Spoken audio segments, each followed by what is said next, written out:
this is one of these like cool little magnet ones where you push the magnets down and then you use like this little pen on the back to bring the little pieces back up.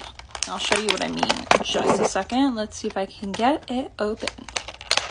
I did also buy a squishy to give to my friend, so that's not gonna be in the haul just because, like, you know, that was a gift for her. It was like a little mini sugar ball cat I got for her. Oh. Okay. I've used this before. I have like some of the bigger ones. So you just kind of like pull it like up with this magnet. And then you push the pieces down. And then you go